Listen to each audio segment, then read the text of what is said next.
ओम शांति। आज प्यारे मीठे बाबा की मुरली मंथन की डेट है 1 अप्रैल 2022। आज मीठे मीठे बाबा जी ने समझानी दी है। बाबा जो हमें पढ़ाता है ना, पूरा पूरा चैप्टर पढ़ाता है, तो इसके हमें नोट्स बना लेने चाहिए। जो मुरली पढ़ो तो उसको अच्छे से लिख लेना चाहिए। और जो धर्म स्थापन करने आते हैं वो शास्त्र हाथ में लेकर तो नहीं सुनाते ना, उनके जाने के बाद उनकी बातें याद कर करके उनके शिष्यगण शास्त्र बनाते हैं। हमने 4 वर्ण तो सुना, ब्राह्मण नहीं, सॉरी, ब्राह्मण नहीं, देवता, क्षत्रिय, वैश्य, शूद्र, मगर ब्राह्मण वर्ण तो परमात्मा ने आकर बताया ये ब्राह्मण के ही ये चारों वर्ण होते हैं। ब्राह्मण ही फरिश्ता, फरिश्ता से देवता, क्षत्रिय, शूद्र ऐसे बनते हैं। इसको बाबा ने क्लियर किया है। देवताओं को भगवान नहीं कह सकते, लेकिन साधु संत तो खुद को भगवान कहलाते थे। जब देवता ही भगवान नहीं है तो फिर मनुष्य कैसे होंगे? हम्म? देवी देवता धर्म का शास्त्र है गीता, ब्राह्मण धर्म का कोई शास्त्र नहीं, क्योंकि ब्राह्मण धर्म तो स्वयं भगवान ने बनाया है। तो भगवान कोई शास्त्र पढ़ाकर थोड़ी ना सुना रहे हैं। फिर बाबा कह रहे हैं कि जब मनुष्य मरते हैं तो उनकी सारी चीजें किसको दी जाती है? करनी घोर, जो क्या कहते हैं, जो एकदम आते हैं ना ब्राह्मण से भी एकदम नीच वाले, उनको सब कुछ दिया जाता है ना। ये परमात्मा उसको बताएंगे। बाकी मनुष्यों की तो जो यात्रा है वो देह की यात्रा है, शरीर से जाते हैं ना, कहीं भी यात्रा करते हैं। और आज सभी लड़ते झगड़ते हैं, किसी का कोई धनी धोनी नहीं है। चलिए इन सब पॉइंट को, और भी बहुत सारे विशेष बाबा ने पॉइंट दिया है, चलिए सुनते हैं पूरी की पूरी चैप्टर। ओके। बाबा ने कहा, मीठे बच्चे, सदगति में जाना है तो बाबा से प्रतिज्ञा करो कि बाबा हम आपको ही याद करते रहेंगे। सदगति अर्थात ईश्वर के साथ सबको जाना है। कहाँ? स्वर्ग। सदगति धाम कौन है? स्वर्ग। तो भगवान के साथ जाना और फिर स्वर्ग में आना है तो भगवान से प्रतिज्ञा करनी है कि बाबा हम आपको याद करते रहेंगे। तो भगवान की फोटो को नहीं याद करना, भक्ति वाली। भक्ति में हम क्या करते हैं? देवी देवताओं के चित्रों को तो याद करते आए, महिमा करी, लेकिन खुद कैसे महिमा लायक बने ये तो कभी किसी ने सोचा ही नहीं। इसलिए तो भगवान कह रहे हैं ना कि मुझे याद करो, मतलब मेरी श्रीमत को याद करो, मेरी मुरली से कनेक्ट रहो। प्रश्न है, किस पुरुषार्थ के आधार पर सतयुगी जन्म सिद्ध अधिकार प्राप्त होता है? उत्तर, अभी पूरा बेगर बनने का पुरुषार्थ करो। पुरानी दुनिया से पूरा का पूरा सारे संस्कार मिटा दो, पूरा बेगर बनो। बेगर बनना है। जो भी रावण की चीजें हमने अडॉप्ट की हुई है, उसके विकार, इन आंखों से जो भी चीजें दिखाई दे रही है जो हमें फंसा रही है, उन सब से बेगर बनो, सब दे दो रावण को। तभी हमें सतयुगी जन्म सिद्ध अधिकार प्राप्त होगा। थोड़ा भी अंश मात्र यदि रखे रहेंगे ना, क्रोध, लोभ, मोह, अहंकार, विकार का अंश, तो रावण बार बार हमारी परीक्षा लेगा। तो देना है ना, दे दो उसको। तो ट्रस्टी बनो। बाबा कहते हैं मीठे बच्चे अब ट्रस्टी बनो। पुराना कीचड़ पट्टी सब कुछ ट्रांसफर कर दो। पुराने सारे स्वभाव, संस्कार, आदतें जो हमने पाल के रखी थी उन सबको ट्रांसफर करो, बेच दो, भगवान को दे दो। भगवान सौदा करने आए हैं ना। बाबा और वर्षे को याद करो तो तुम स्वर्ग में आ जाए। भगवान क्यों मांगते हैं हमसे सब दे दो? क्योंकि भगवान के हाथ में पावर है, वो उन चीजों को एकदम जला कर राख कर देंगे जो कि हम नहीं कर पा रहे हैं। देते हैं लेकिन बार बार वापस ले लेते हैं, है ना। विनाश सामने खड़ा है, इसलिए आप पुरानी बैग बैगेज समेट लो। अब चलना है घर तो फिर बैग बैगेज समेट लो। गीत है, भोलेनाथ से निराला कोई और नहीं। इसकी वीडियो इस चैनल पर तैयार है, सभी सुन लेंगे और उसको शेयर भी करेंगे, लाइक करेंगे। ओम शांति। तुम हो स्टूडेंट, ऊंच न ऊंच नॉलेजफुल बाबा तुमको पढ़ाते हैं तो नोट्स जरूर लेने चाहिए, क्योंकि फिर रिवाइज करना होता है, औरों को समझाने में भी सहज होता है ना। तो भगवान पूरा पूरा चैप्टर पढ़ा रहे तो उसकी नोट्स बनाओ ना, जो मेन मेन पॉइंट्स है उसके नोट्स बनाओ, तो फिर समझाना समझना भी ईजी होता है। नहीं तो माया ऐसी है जो बहुत सारे पॉइंट्स भुला देती है, लिखोगे तभी तो याद रहेगा ना। इस समय तो बच्चों की लड़ाई है माया रावण के साथ। जितना तुम शिव बाबा को याद करेंगे उतना माया भुलाने की कोशिश करेगी, ज्ञान की पॉइंट भी भुलाने की कोशिश करेगी, सब कुछ माया भुला दे। जब ये शरीर भानी भुला जाते कि हम कौन है, हम भगवान के बच्चे हैं, हम देवता बनने वाले हैं, ये जब हम भूल जाते हैं, लड़ाई झगड़ा में पड़ जाते हैं, तो माया सब कुछ भुला देती है ना। कभी कभी बहुत अच्छी पॉइंट्स याद आएगी, फिर वहां की वहां गुम हो जाएगी, क्योंकि ये ज्ञान है नया। क्यों गुम हो जाती पॉइंट्स? क्योंकि ये हमने आदिकाल से नहीं सुना, ये ज्ञान, ये हमारे लिए जब अनोखा है, अछूता ज्ञान है। बाबा कह रहे हैं कि कल पहले भी ये ज्ञान मैंने तुम ब्राह्मणों को दिया था। ब्राह्मणों को ही बाबा अपना बनाते हैं ना, ब्रह्मा के मुख द्वारा। यह बातें कोई गीता में लिखी हुई नहीं है। शास्त्र तो पीछे बनते हैं। जब धर्म स्थापन करते उस समय शास्त्र आदि थोड़ी बने थे। जो धर्म स्थापक आए, क्या वो लोग शास्त्र लेकर आए थे? नहीं ना। क्राइस्ट कोई बाइबल उठा के थोड़ी सुना रहा था, क्राइस्ट तो अपना बोलते थे, लेकिन बाद में उनका शास्त्र बने ना। तो ये बाबा कह रहे हैं, बच्चों को समझाया पहले पहले ज्ञान पीछे है भक्ति। ज्ञान, संगम पर ज्ञान मिलता है, फिर हम ज्ञान का प्रारंभ पाते हैं सत्युगता में। उसके बाद फिर द्वापर से भक्ति, भक्ति सबसे लास्ट। पहले सतो प्रधान फिर रजो तमो में आते हैं। जो मनुष्य जब रजो में आते हैं तब भक्ति शुरू होती है। रजो माने द्वापर से, सेकेंड स्टेज है ना। फर्स्ट स्टेज सत्युगता शुभ नाम, फिर द्वापर से रजो में आ गए, और अभी कलयुग में तुम तमो प्रधान हो गए। द्वापर से भक्ति शुरू होती है, ढूंढना शुरू करते हैं। भक्ति मार्ग भी रामा में नून है। ये साथ साथ भी भक्ति मार्ग की सामग्री है। भक्ति मार्ग नहीं तो बनाया गया ना। तुम यह जो ज्ञान और योग आदि की किताब बनाते हो वो फिर से पढ़कर रिफ्रेश होने के लिए। अभी जो ज्ञान योग के नोट्स जो बना रहे हैं ना, जैसे भी डायरिया भर रहे हैं, ये क्या है? इसी से फिर आगे हम पढ़कर रिफ्रेश होंगे। यही सब कालांतर में सब अंदर चला जाएगा। तो ये टीचर के सिवाय ये बात कोई समझ नहीं सकेंगे। क्योंकि हमने जो भी पढ़ा, कौन पढ़ाया? हमें टीचर पढ़ा रहे हैं ना। फिर गीता के टीचर आएंगे, श्रीमद् भगवान आएंगे और हमें फिर से पढ़ाएंगे। तो ये कल्प कल्प ये चक्र है, बारजोली का खेल चलता आ रहा है। फिर बाबा कह रहे हैं कि विष्णु के चित्र में 4 वर्ण ही दिखाते हैं, देवता, क्षत्रिय, वैश्य, शूद्र, पर 5वां वर्ण ब्राह्मण का गायब है, जिसके बारे में किसी को पता नहीं। क्योंकि ब्राह्मण धर्म परमात्मा ने आकर बनाया। परमात्मा आकर बनाते, परमात्मा कब आए, कैसे आते हैं, ये तो कहीं भी लिखा ही नहीं है, किसी को पता नहीं। क्योंकि आत्मा से सारे स्मृति डिलीट हो जाती है, लुप्त हो जाती है। और ऊंचे से ऊंचा ब्राह्मण वर्ण, क्योंकि ब्राह्मण से ही फरिश्ता, फरिश्ता से ही देवता बनते हैं। मतलब पहली कड़ी है ना ब्राह्मण। ऊंचे से ऊंचे परमात्मा को ही भूल गए। वो शिव है, ब्रह्मा विष्णु शंकर के रचयिता। त्रिमूर्ति ब्रह्मा कह देते हैं, परंतु अर्थ कुछ भी नहीं जानते। त्रिमूर्ति पता है ना, ब्रह्मा विष्णु शंकर जी नीचे बैठे हैं और ऊपर शिव निराकार, ये है त्रिमूर्ति। इन्होंने 3 मूर्ति बनाया, वो शिव निराकार। अगर ब्रह्मा विष्णु शंकर तीनों भाई हैं तो उनका बाप तो कोई चाहिए ना। ये तीनों का आपस में भाई भाई का नाता है, तो जरूर उनके पिता कोई होंगे। उनके बारे में किसी को पता ही नहीं। देवताओं को भी भगवान नहीं कह सकते, तो मनुष्य को कैसे कहे? आज सन्यासियों को मनुष्य अपने को भगवान कहला देते हैं। तो यहाँ बाबा कह रहे कि जब देवता भी भगवान नहीं है तो कोई मनुष्य कैसे हो सकते? ऊंचे से ऊंचा शिव बाबा, फिर सूक्ष्म वतनवासी ब्रह्मा विष्णु शंकर, फिर इस वतन में पहले पहले है श्री कृष्ण। इस वतन में सबसे पहले सत्युग, एक ड्रामा जो शुरू होता है सृष्टि का, सबसे पहले कौन आते हैं? श्री कृष्ण आते हैं। पहले पहले शिव जयंती गाई जाती है। श्री कृष्ण के पहले भी शिव जयंती, अभी संगम पर शिव जयंती होता है ना। शिव आते हैं तो उनकी जयंती मनाते हैं, उनका बर्थडे मनाते हैं। त्रिमूर्ति जयंती कहाँ दिखाते हैं? कि त्रिमूर्ति जयंती तो नहीं दिखाते, जबकि तीनों को जन्म कौन देते हैं इसका तो पता होना चाहिए ना। या बाबा यहाँ आकर बताते हैं, ऊंचते ऊंच वह है विश्व का मालिक, नई दुनिया का रचयिता। उन्हीं को भूल गए। देवता क्षत्रिय फिर ब्राह्मण बने, ये वर्ण भारत के ही हैं और कोई वर्णों में नहीं आ सकते। इन 5 वर्णों में सिर्फ तुम चक्र लगाते, मतलब देवी कुल की आत्मा ही चक्र लगाएगी इन 5 वर्णों में। 84 जन्म भी तुमको ही लेने पड़ते हैं। तुम जानते हो बरोबर है, भारतवासी जो देवी देवता धर्म वाले हैं वही 84 जन्म लेते हैं। ये ज्ञान का तीसरा नेत्र सिर्फ तुम ब्राह्मणों का ही खुलता है। बहुत सही बात है। देखो शिव जयंती तो मनाते, लेकिन कृष्ण जयंती नहीं मनाते ना। क्योंकि कृष्ण के द्वारा देवी देवता धर्म की स्थापना तो नहीं हुई। कृष्ण जन्माष्टमी मनाते हैं। जब वो जन्म लेते हैं तो वहां से माया के ताले खुलने शुरू हो जाते हैं, है ना। कृष्ण के जन्म से, है ना। शिव आते हैं तो कृष्ण को जन्म देते हैं, है ना। कृष्ण जैसे बच्चे को, देवी देवताओं को जन्म देते हैं।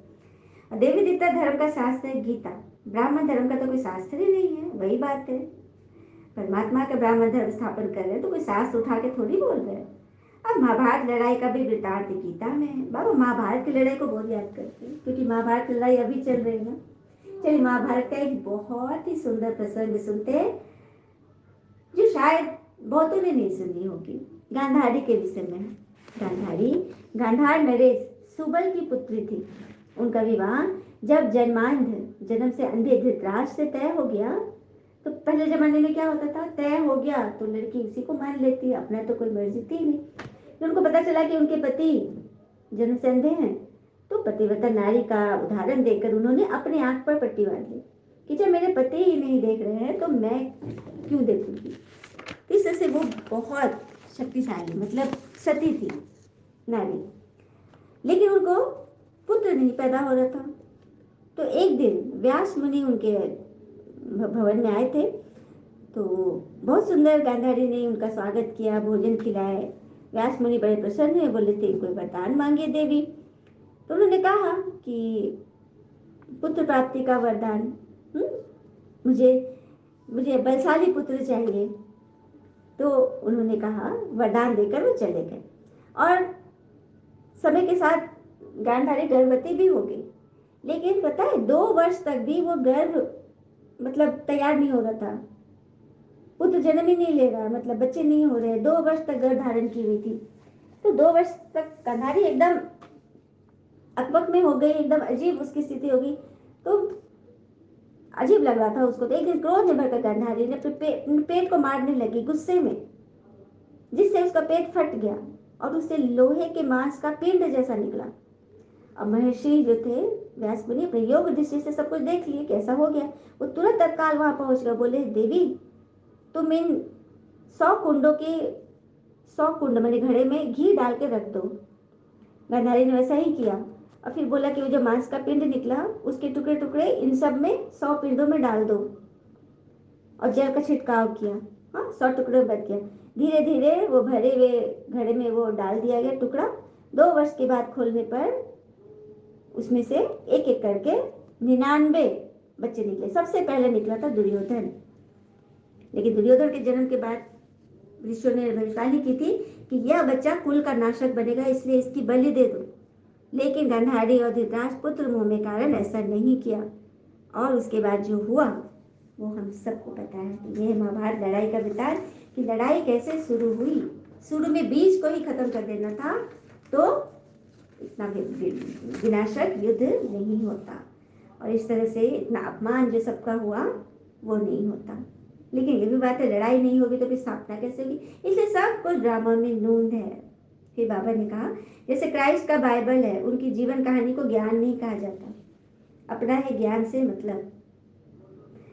बाइबल में जीवन की कहानी है, क्राइस्ट कैसे जन्म लिए, क्या हुआ, आकर क्या बोले, तो ये उनकी जीवन उनकी बायोग्राफी टाइप की हो गई ना। तो उससे तो किसी का कल्याण होगा नहीं। हाँ आत्मा पढ़ेगी कुछ पल के लिए मन डाइवर्ट होगा, बस इतना ही भर। लेकिन यहाँ तो वो ज्ञान भगवान आकर दे रहे जिससे हमारी आत्मा का कल्याण हो रहा है ना। अगर भगवान ज्ञान नहीं दे तो महिमा कैसे गाई जाए। वह एक ही बार आकर बच्चों को वर्षा देते हैं। अब सदगति में जाना है तो बाबा का बनना पड़े ना, प्रतिज्ञा करनी पड़ती है। बाबा हम आपको सदैव याद करते रहेंगे, देह का अभिमान छोड़ हम देही होकर रहेंगे। देही माना आत्मा, आत्मिक भान में रहेंगे। गृहस्थ व्यवहार में रहते हम पवित्र रहेंगे। मनुष्य कहते हैं कैसे होगा, अरे बाबा कहते हैं अंतिम जन्म में पवित्र बन मेरे साथ योग लगाओ तो जरूर तुम्हारे विक्रम विनाश होगा। चक्र को याद करोगे तो चक्रवर्ती राजा बनेगी। स्वदर्शन चक्र, बाबा से जरूर स्वर्ग का वर्षा मिलेगा। जीटी वर्ष सवेरेंटी तुम्हारा जन्म सिद्ध अधिकार है। देवी देवता धर्म में आना, देवी स्वराज में आना तुम्हारा जन्म सिद्ध अधिकार है। सो तुम अभी पा रहे हो ज्ञान से। फिर जितना जो प्रतिज्ञा करते हैं और बाबा के जितना मददगार बनते हैं उतना उनका पद तैयार होता है। जैसा जो करेगा वैसा पाएगा। वह तो तुम जानते हो ना, विनाश सामने खड़ा है। नेचुरल कैलेमिटीज भी आई की आई। बाबा बार बार कहते हैं दस्तक दे रही है, आनी ही आनी है। इसलिए बाबा कहते हैं पुराने बैग बैगेज आदि सब ट्रांसफर कर दो, ट्रस्टी बन जाओ। बाबा सर्राफ भी है, मट्टा सट्टा करते हैं, स्टॉक मार्केटिंग करते हैं बाबा, सबसे सौदा करते हैं। मनुष्य मरते हैं तो सारी कीचड़ पट्टी करनी घोर को दे देते हैं। वो जो आता है ना, क्या दाई बोलते हैं ना, उसको सारा कुछ दे दिया जाता है ना, मृत्यु पर सारी चीजें। तो बस बाबा इसलिए तो कहते तुम सब भी अब क्या बन गए हो, मर्जीवा जन्म है ना। जब सब कुछ खत्म हो ही गया, शरीर ही नहीं है, शरीर के विकार ही नहीं, धर्म से कोई मतलब नहीं, शरीर के धर्म मतलब विकार, तो तुम तो आत्मा हो, तो अपने सारे विकारी चीज जो अंदर पहने हुए हो वो सब कुछ दे दो, जो धारण किए हो ना सारी बुराइयां। मैं आया हूं ना करनी घोर, मुझे सब दे दो, क्योंकि आखिर एक ही चरपट्टी सब कब्र दाखिल होनी ही है, तो पुरानी चीजों से क्यों ममत रखे हो, एकदम बेगर बन जाओ। बेगर टू प्रिंस, तुम बेगर बनोगे तभी तो प्रिंस बनोगे आगे। बाप और वर्षे को याद करो, तुम स्वर्ग के मालिक बन जाएंगे। जो जन्म सिद्ध अधिकार है, कोई भी आता है तो उससे पूछो विश्व का रचयिता कौन, गॉड फादर है ना, स्वर्ग है ही नहीं रचना। जबकि बाबा स्वर्ग रचते हैं तो फिर नरक में क्यों, स्वर्ग के मालिक क्यों नहीं बनते, नरक में बाबा क्यों आते हैं। अच्छा नरक में नहीं आएंगे तो फिर हमें पढ़ाएंगे कैसे, हम सब तो नरक में है ना। तो जहाँ बच्चे वहाँ बाबा को आना ही पड़ता है। रावण दुखी बनाते हैं तो रावण से तंग होकर उसको जलाने की हम कोशिश करते हैं, तो रावण तो जलता ही नहीं। मनुष्य समझते नहीं कि रावण क्या चीज है। कहते हैं 3000 वर्ष बिफोर क्राइस्ट, 3000 वर्ष बिफोर क्राइस्ट का राज्य था, पर उस समय कौन सी नेशनलिटी थी, ये समझाना चाहिए था। माया ने बिल्कुल ही पतित बना दिया है। कोई कोई पता नहीं कि स्वर्ग का रचयिता कौन है। तो कहने का बात है कि जिस समय क्राइस्ट है उस समय नेशनलिटी क्या थी, राष्ट्रीयता क्या थी। हाँ, क्या सभी एकजुट हो गए थे, क्या क्राइस्ट ने आकर सबको एक बना दिया, हर धर्म के बारे में बताया, नहीं ना। वो तो उनका तो काम था सिर्फ अपना धर्म स्थापन करने और चले गए। क्योंकि परमात्मा आकर धर्म स्थापन भी कर रहे हैं और अपने धर्म की रक्षा कर रहे हैं, सभी धर्मों का खात्मा करने के लिए, है ना। गाया नहीं जाता है, गाया क्या जाता है, ब्रह्मा द्वारा स्थापना, कृष्ण द्वारा स्थापना नहीं गाया जाता है। अच्छा चलिए, एक बहुत बड़ी बात है, पॉइंट समझ में आ रहा। सब कहते हैं गीता का भगवान कृष्ण है, क्योंकि सबको पता है, देखा भी हमने सीरियल, टीवी, सिनेमा, किताब, ग्रंथ सब में श्री कृष्ण जी ने महाभारत युद्ध के समय गीता का ज्ञान दिया था, तो गीता के भगवान श्री कृष्ण है, ठीक है। तो सृष्टि की स्थापना में कृष्ण का नाम होना चाहिए ना। कृष्ण ने गीता ज्ञान सुनाकर स्थापना किया, कृष्ण ने गीता सुनाई ना, ये भक्ति वालों के लिए। तो ब्रह्मा द्वारा स्थापना क्यों है, कृष्ण द्वारा स्थापना होता है। तो बाबा ने इसमें लाइट डाला कि कृष्ण ही ब्रह्मा बनते हैं। श्री कृष्ण सत्युग के नंबर 1 प्रिंस, और वही जब 84 जन्म ले लेते हैं इस कलयुग में तो वो ब्रह्मा बनते हैं। इसीलिए ब्रह्मा द्वारा स्थापना का गायन है, कृष्ण द्वारा नहीं। समझ में आ गया। रुद्र ज्ञान यज्ञ मशहूर है, जिससे विनाश ज्वाला प्रज्वलित हुई थी। महाभारत युद्ध में भी बाद में पूरा रुद्र यज्ञ प्रज्वलित हुआ, जिससे विनाश ज्वाला प्रज्वलित, पूरा विनाश हो गया था। तो महाभारत युद्ध के बाद ये यज्ञ जो स्थापन है, जल रहा है, जिसमें पुराने पति दुनिया, सारे पुराने संस्कार, विकारी संस्कार सब स्वाहा होंगे, तभी स्वर्ग आएगा। सच्चे सच्चे तीर्थ तुम अभी करते हो, सचखंड में जाने वाले। बाकी वो तीर्थ तो झूठ खंड के लिए है, सिर्फ जिस्मानी देह अभिमान की यात्रा, बस देह से यात्रा करते हो, तुम्हारी देह रूहानी यात्रा, तुम्हारी रूह यात्रा करती। बैठे बैठे हम परम धाम नहीं पहुंच जाते क्या। तुम जानते हो फिर नई दुनिया में आकर अपने सोने के महल बनाएंगे। ऐसे नहीं कि सागर से कोई महल निकल आएंगे, कोई महल कोई नहीं निकलते, तुम बनाते हो। तुमको तो बहुत खुशी होनी चाहिए। जैसे पढ़ाई में ख्याल रहता है ना कि बैरिस्टर बनूंगा, वह करूंगा, तो तुमको भी आना चाहिए कि हम देवी देवता बनेंगे। हाँ, हम सोने हीरे के महल में रहेंगे, ऐसे ऐसे महल बनाएंगे, सोचते रहना है। और फिर यह प्रतिज्ञा करनी कि हम लक्ष्मी को भरेंगे, सीता को नहीं। सीता जी आती है त्रेता में, 1200 वर्ष के बाद। नहीं, हमें तो सबसे नंबर 111 में पहुंचना है। इससे पुरुषार्थ बहुत अच्छा है, सिर्फ कहने से नहीं होगा, सिर्फ करना भी पड़ता है। बाबा सच्चा ज्ञान सुनाते हैं, जिसको धारण करने से हम देवता बन गए हैं। नंबर 1 में आते हैं श्री कृष्ण। मैट्रिक में जो पास होते हैं उनकी लिस्ट अखबार में निकलती है ना, कल 21 तारीख को मैट्रिक के रिजल्ट निकलेगा, बाबा देवानी में भी चला दिया। मैट्रिक में जो पास होते हैं उनकी लिस्ट अखबार में निकलती है। तुम्हारे स्कूल की लिस्ट भी गायब हुई है। 8 फुल पास, तो नामी ग्रामी कौन हुए, कितने हुए, 8 रत्न। कल बाबा ने बोला ना, नीलम परी, लाल परी, सब्ज परी। तो जो जितने चमकीले रत्न होते हैं, जिन्होंने जितने के जीवन को चमकाया, आत्मा की पॉलिशिंग की, वही तो रत्न बनते हैं। तो 8 रत्न, जो 8 फुल पास होंगे ना वो 8 रत्न बनते हैं। फिर है 108 की माला, नंबर वाले धीरे धीरे ना, उसके बाद 16,108। तो ये हो गया राजा रानी की श्रेणी के। बाकी प्रजा की माला तो बहुत लंबी है ना, क्योंकि भगवान हमें राजयोग सिखा रहे हैं, राजा बनने का योग, प्रजा योग नहीं सिखा रहे। बाबा खुश नहीं हो गए हम प्रजा में बनेंगे तो, माँ बाप कोई खुश नहीं होता है। अभी तुम जानते हो श्रीमद् भगवत गीता है, माता और पिता है शिव। श्रीमद् भगवत गीता है हमारी माता, क्योंकि माता के द्वारा धर्म की स्थापना हुई। पिता है शिव। शिव डिनेस्टी पहले पहले जन्म लेते हैं श्री कृष्ण। सबसे पहले शिव डिनेस्टी, स्वर्ग का नाम बाबा ने आज रखा, शिव डिनेस्टी, श्री कृष्ण। जरूर राधे ने भी जन्म लिया होगा, और भी तो पास हुए होंगे। साथ साथ तो काफी लोग पास हुए होंगे ना, एग्जाम तो सभी लोग देते हैं। परमपिता परमात्मा से बेमुख होने के कारण सारी दुनिया निधन की हो गई, आपस में सब लड़ते झगड़ते रहते, कोई धनी धनी नहीं है।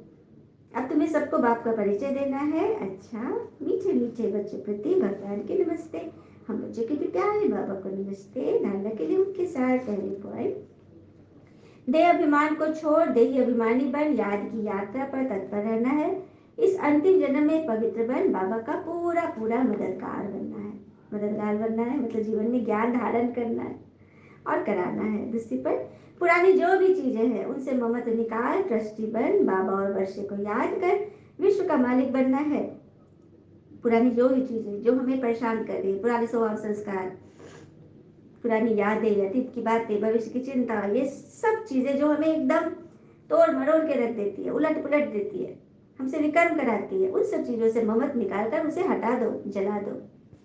वरदान, सत्यता के साथ सभ्यता पूर्वक बोल और चलन से आगे बढ़ने वाले सफलता मूर्त बनो। सत्यता के साथ सभ्यता पूर्वक बोल और चलन से आगे बढ़ने वाले सफलता मूर्त बनो। तो सदैव याद रहे कि सत्यता की निशानी है सभ्यता। यदि आप में सत्यता की शक्ति है तो सभ्यता को कभी नहीं छोड़ेंगे। क्या याद रखने बाबा कह रहे हैं, सत्यता की निशानी है सभ्यता। अपनी कोई भी बात, सभ्यता सत्य बोल रहे हो आप, एकदम सत्य है, लेकिन उसे सभ्यता की चाशनी में, मिठास में घोल कर बोलो। सत्यता को सिद्ध करो लेकिन सभ्यता पूर्वक। अपनी वाणी में मिठास लाना है, ऊंचाई न हो। सभ्यता की निशानी है निर्माण और असभ्यता की निशानी है जिद। समझ में आ गया? सभ्यता की निशानी निर्माण, विनम्रता, निर्माण चित, और असभ्यता की निशानी है जिद। तो जब सभ्यता पूर्वक बोल और चलन हो तब सफलता मिलेगी। यही आगे बढ़ने का साधन है। अगर सत्यता है और सभ्यता नहीं तो सफलता मिल नहीं सकती। सत्यता तो है लेकिन सभ्यता नहीं, आप रौब से बोलते हो तो सफलता नहीं मिलेगी। रौब को खत्म करना होगा, यही आगे बढ़ने का साधन है। स्लोगन, संबंध संपर्क और स्थिति में लाइट रहो, दिनचर्या में नहीं। दिनचर्या में लाइट मतलब अलबेलापन में नहीं रहना। संबंध संपर्क और स्थिति में लाइट, हल्के रहो। अच्छा, ओम शांति। शुक्र मीठे बाबा, वो बाबा के प्यारे प्यारे बच्चे। All is well always. ओम शांति।